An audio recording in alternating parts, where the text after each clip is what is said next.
Selamat siang.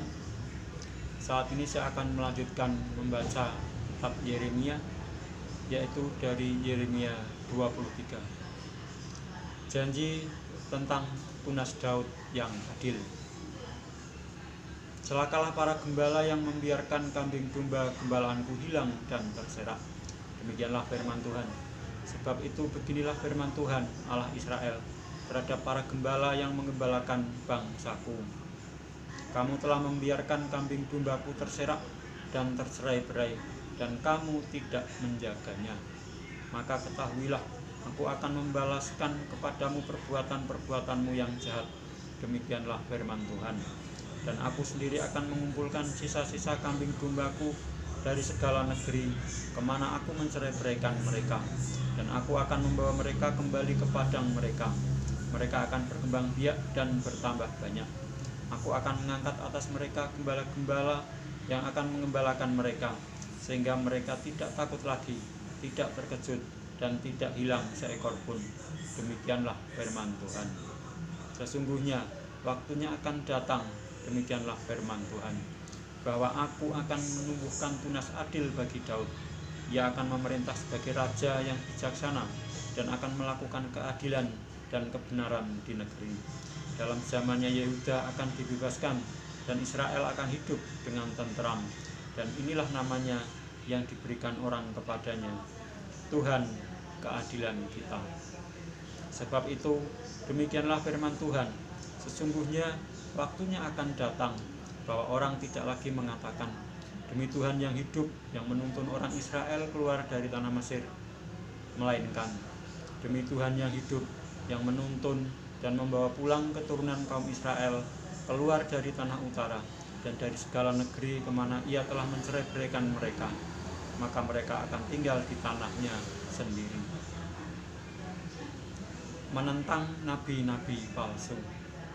Mengenai nabi-nabi, hatiku hancur dalam dadaku, segala tulangku goyah, keadaanku seperti orang mabuk, seperti laki-laki yang terlalu banyak minum anggur, oleh karena Tuhan dan oleh karena firman-Nya yang kudus. Negeri telah penuh dengan orang-orang berzinah. Sungguh, oleh karena kutuk ini, gersanglah negeri dan layulah padang-padang rumput di gurun. Apa yang dikejar mereka adalah kejahatan, dan kekuatan mereka adalah ketidakadilan. Sungguh, baik nabi maupun imam berlaku fasik. Di rumahku pun juga aku mendapati kejahatan mereka. Demikianlah firman Tuhan. Sebab itu jalan mereka akan seperti jalan-jalan yang licin bagi mereka. Di dalam gelap mereka akan terserandung dan akan jatuh di sana. Sebab aku akan mendatangkan malapetaka atas mereka dalam tahun waktu mereka dihukum. Demikianlah firman Tuhan. Di kalangan para nabi Samaria, aku melihat ada yang kurang pantas. Mereka bernubuat demi Baal dan menyesatkan umatku Israel. Tetapi di kalangan para nabi Yerusalem, aku melihat ada yang mengerikan. Mereka berzina dan berkelakuan tidak jujur. Mereka menguatkan hati orang-orang yang berbuat jahat, sehingga tidak ada seorang pun yang bertobat dari kejahatannya. Semuanya mereka telah menjadi seperti Sodom bagiku, dan penduduknya seperti Gomora. Sebab itu beginilah firman Tuhan semesta alam mengenai para nabi itu. Sesungguhnya aku akan memberi mereka makan empuk dan minum racun, sebab dari para nabi Yerusalem telah meluas kefasikan ke seluruh negeri. Beginilah firman Tuhan semesta alam. Janganlah dengarkan perkataan para nabi yang bernubuat kepada kamu. Mereka hanya memberi harapan yang sia-sia kepadamu, dan hanya mengungkapkan penglihatan rekaan hatinya sendiri, bukan apa yang datang dari mulut Tuhan. Mereka selalu berkata kepada orang-orang yang menista firman Tuhan, kamu akan selamat. Dan kepada setiap orang yang mengikuti kedegilan hatinya, mereka berkata, malapetaka tidak akan menimpa kamu. Sebab siapakah yang hadir dalam dewan musyawarah Tuhan, sehingga ia memperhatikan dan mendengar firman-Nya? Siapakah yang memperhatikan firman-Nya dan mendengarnya? Lihatlah angin badai Tuhan yakni kehangatan murka, telah keluar menyambar, angin puting beliung, dan turun menimpa kepala orang-orang fasik. Murka Tuhan tidak akan surut sampai Ia telah melaksanakan dan mewujudkan apa yang dirancangnya dalam hatinya. Pada hari-hari yang terakhir, kamu akan benar-benar mengerti hal itu.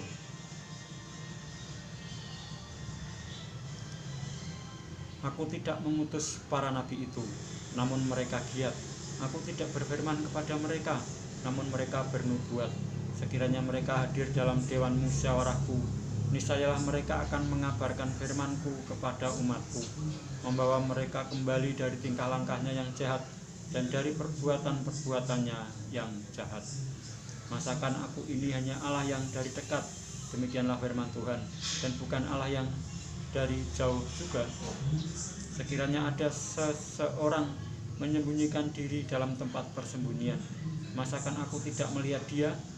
Demikianlah firman Tuhan. Tidakkah aku memenuhi langit dan bumi? Demikianlah firman Tuhan. Aku telah mendengar apa yang dikatakan oleh para nabi yang bernubuat palsu demi namaku dengan mengatakan, aku telah bermimpi. Sampai bila mana hal itu ada dalam hati para nabi yang bernubuat palsu dan yang menubuatkan tipu rekaan hatinya sendiri, yang merancang membuat umatku melupakan namaku dengan mimpi-mimpinya yang mereka ceritakan seorang pada seorang, sama seperti nenek moyang mereka melupakan namaku oleh karena Baal. Nabi yang beroleh mimpi, biarlah menceritakan mimpinya itu, dan nabi yang beroleh firmanku, biarlah menceritakan firmanku itu dengan benar. Apakah sangkut paut jerami dengan gandum? Demikianlah firman Tuhan. Bukankah firmanku seperti api? Demikianlah firman Tuhan. Dan seperti palu yang menghancurkan bukit batu. Sebab itu sesungguhnya aku akan menjadi lawan para nabi. Demikianlah firman Tuhan, yang mencuri firmanku masing-masing dari temannya. Sesungguhnya aku akan menjadi lawan para nabi.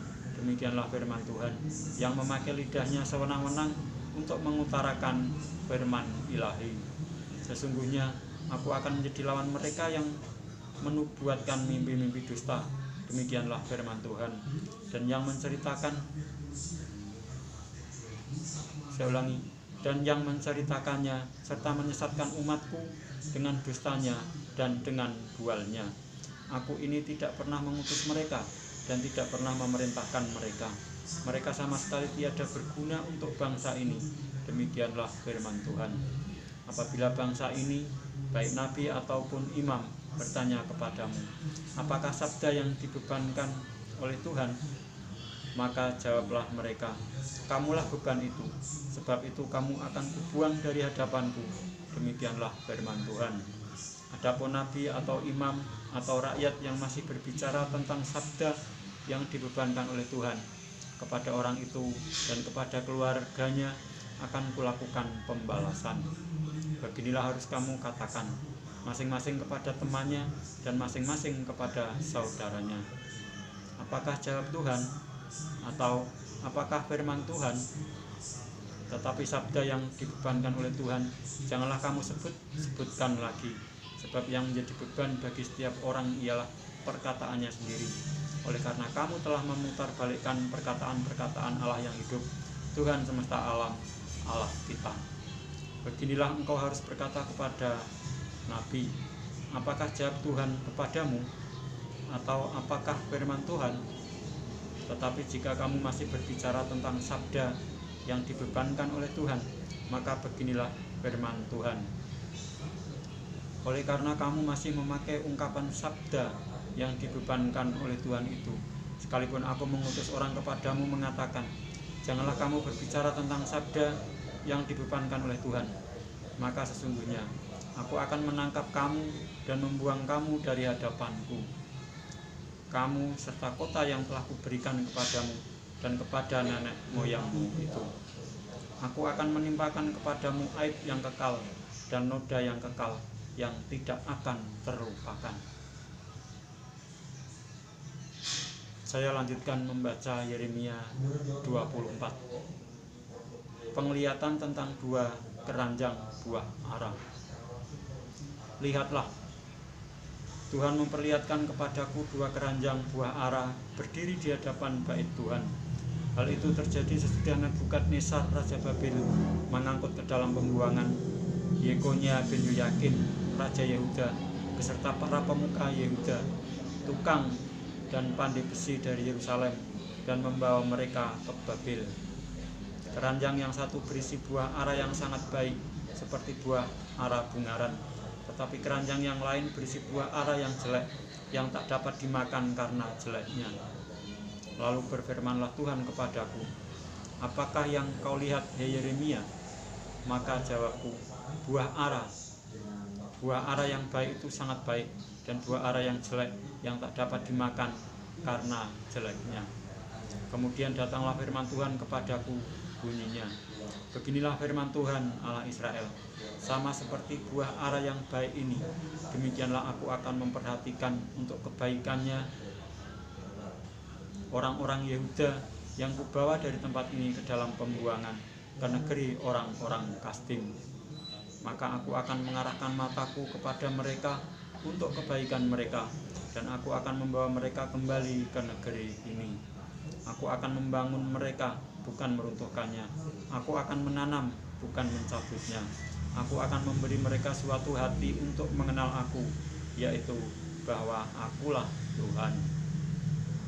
Mereka akan menjadi umatku, dan aku ini akan menjadi Allah mereka, sebab mereka akan bertobat kepadaku dengan segenap hatinya. Tetapi seperti buah ara yang jelek itu, yang tak dapat dimakan karena jeleknya, sungguh beginilah firman Tuhan, demikianlah aku akan memperlakukan Sedekia Raja Yehuda beserta para pemukanya dan sisa-sisa penduduk Yerusalem yang masih tinggal di negeri ini, dan orang-orang yang menetap di negeri Mesir. Aku akan membuat mereka menjadi kengerian bagi segala kerajaan di bumi, menjadi aib dan perumpamaan, menjadi sindiran dan kutuk di segala tempat kemana aku mencerai-beraikan mereka. Dan aku akan mengirimkan perang, kelaparan, dan penyakit sampar ke antara mereka, sampai mereka habis dilenyapkan dari atas tanah yang telah kuberikan kepada mereka dan kepada nenek moyang mereka.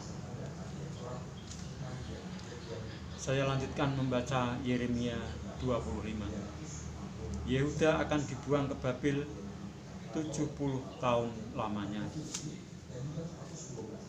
Firman yang datang kepada Yeremia tentang segenap kaum Yehuda dalam tahun keempat pemerintahan Yoyakim bin Yosia, Raja Yehuda, yaitu dalam tahun pertama pemerintahan Nebukadnezar Raja Babel.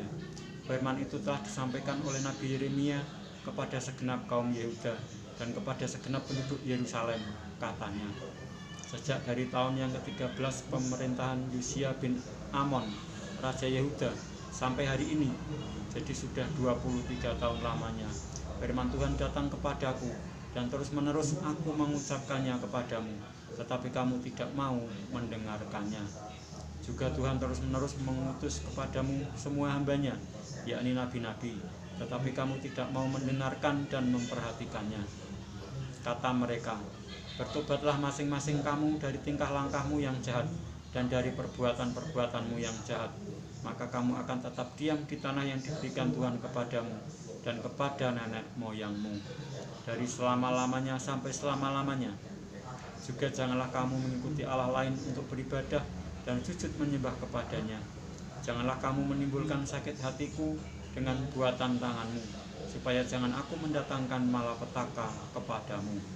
Tetapi kamu tidak mendengarkan aku, demikianlah firman Tuhan, sehingga kamu menimbulkan sakit hatiku dengan buatan tanganmu untuk kemalanganmu sendiri. Sebab itu beginilah firman Tuhan semesta alam, oleh karena kamu tidak mendengarkan perkataan-perkataanku, sesungguhnya aku akan mengerahkan semua kaum dari utara, demikianlah firman Tuhan, menyuruh memanggil Nebukadnezar Raja Babel hambaku itu. Aku akan mendatangkan mereka melawan negeri ini, melawan penduduknya, dan melawan bangsa-bangsa sekeliling ini, yang akan kutumpas dan kubuat menjadi kengerian, menjadi sasaran suitan, dan menjadi ketandusan untuk selama-lamanya. Aku akan melenyapkan dari antara mereka suara kegirangan dan suara sukacita, suara pengantin laki-laki dan pengantin perempuan, bunyi batu kilangan dan cahaya pelita. Maka seluruh negeri ini akan menjadi reruntuhan dan ketandusan, dan bangsa-bangsa ini akan menjadi hamba kepada Raja Babil 70 tahun lamanya. Kemudian sesudah genap ke-70 tahun itu, demikianlah firman Tuhan, maka aku akan melakukan pembalasan kepada Raja Babil dan kepada bangsa itu oleh karena kesalahan mereka, juga kepada negeri orang-orang Kasdim dengan membuatnya menjadi tempat-tempat yang tandus untuk selama-lamanya. Aku akan menimpakan kepada negeri ini segala apa yang kufirmankan tentang dia, yaitu segala apa yang tertulis dalam kitab ini, seperti yang telah dinubuatkan Yeremia tentang segala bangsa.